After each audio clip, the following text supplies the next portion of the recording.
You lost your keys 10 minutes ago, and somewhere around minute 6, you started narrating the search out loud. Okay, where did I put you? Not the counter, not the coat. Think.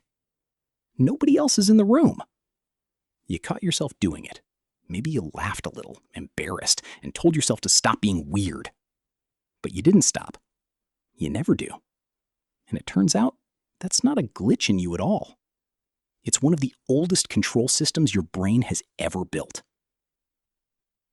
In 1934, a Russian psychologist named Lev Vygotsky was watching children solve puzzles, and he noticed something almost every parent already knows.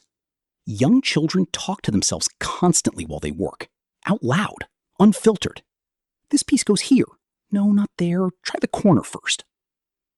Vygotsky called it private speech, and his theory was radical for its time. He argued that this talking wasn't a byproduct of thinking. It was thinking. Language, in his model, starts as a tool for communicating with other people, and only later gets repurposed as a tool for managing yourself. Here's the part that should stop you. Vygotsky predicted that as children age, this out-loud self-talk doesn't disappear. It goes underground. It becomes silent. It becomes the voice in your head narrating your own life while you make coffee, drive to work, or lie awake at 2 a.m. rehearsing an argument you'll probably never have. You never stop talking to yourself. You just learn to do it quietly. Consider what that actually means. The kid muttering instructions to a puzzle and the adult muttering while hunting for keys are running the exact same cognitive process, decades apart, at different volumes. But here's the thing. Talking out loud to yourself, even as an adult, isn't a sign the system is breaking down. Multiple studies suggest it might make the system work better. In 2011, psychologist Gary Lupian at the University of Wisconsin-Madison ran an experiment where people searched for objects hidden among clutter. Half the participants said the object's name out loud while they searched. The other half searched in silence. The group speaking the word aloud found the object faster, consistently, across multiple trials. Lupian's explanation was simple and strange at once. Saying a word out loud doesn't just express a thought that already exists fully formed, it sharpens the thought. Speech acts like a search filter your brain didn't have until your mouth built it. Strange, isn't it? You assumed the words came after the thinking.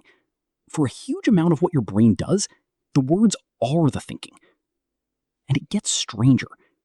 In 2014, psychologist Ethan Kross at the University of Michigan discovered something almost nobody expected about how you should talk to yourself. Kross had participants prepare for a stressful public speech, then measured their anxiety and performance based on one tiny variable, how they phrased their internal pep talk. Some used I can do this, I've got this. Others used their own name, or the word you. Ethan, you can do this, you've got this. The results weren't subtle. People who used their own name or you instead of I showed measurably lower anxiety, performed better under evaluation, and recovered from stress faster afterward. Kross called this distanced self-talk. Referring to yourself in the second or third person creates just enough psychological distance to let you coach yourself the way you'd coach a friend, instead of spiraling the way you spiral when it's all just I. Which raises the real question. Every time you've caught yourself muttering, "Come on, you've got this," before a hard conversation, you weren't being dramatic. You were unconsciously using one of the most effective stress regulation techniques psychologists have ever measured. You built it yourself, out of instinct, with no training at all. There's something quietly moving about that. The voice you're embarrassed by in the kitchen looking for your keys is the exact same mechanism helping you talk yourself off a ledge before a job interview. It's not two different things. It's one ancient tool, running constantly, adjusting its volume depending on who's in the room. Researcher Charles Fernyhough, who has spent his career studying inner speech, describes something he calls condensed inner speech. Not every internal thought comes out as full sentences. Sometimes it's fragments, feelings compressed into a word, a single no flashing through your mind before you've even consciously registered the decision. Fernyhough's research suggests your inner voice isn't one continuous monologue. It's more like a toolkit, switching between full sentences and compressed bursts depending on what the moment demands. And once you see it, you can't unsee it. You are not malfunctioning when you talk to yourself. You are running a piece of cognitive architecture so old it starts in early childhood, so useful it improves your ability to find objects and manage stress, and so universal that researchers on 3 continents, decades apart, kept independently rediscovering pieces of the same system. The voice narrating your search for your keys and the voice coaching you through a hard day are not separate. They're the same tool your species has been quietly refining since before you could tie your shoes, going underground just enough to feel private, but never fully going away. You lost your keys 10 minutes ago. You're still narrating the search out loud. And now you know. That voice was never a sign something was wrong with you. It was the sound of your own mind, doing exactly what it was built to do, out loud, because some jobs are still easier to finish when you say them.